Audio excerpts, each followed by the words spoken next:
नागपुरात सुनेने सासूची हत्या केल्याची घटना उघडकीस आली आहे.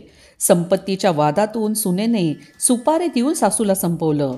या प्रकरणी पोलिसांनी आरोपी सुनेसह तिच्या 2 भावांना अटक केली आहे.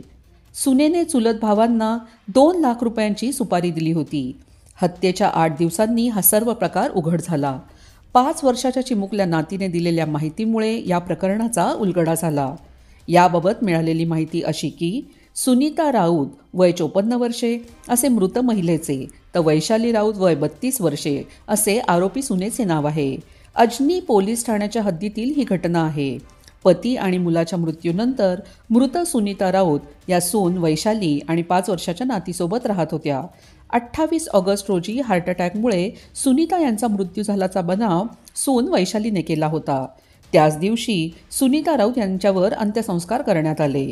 मात्र सासू व सुनेत वाद झाला असल्याची चर्चा शेजारील लोकांमध्ये रंगली होती.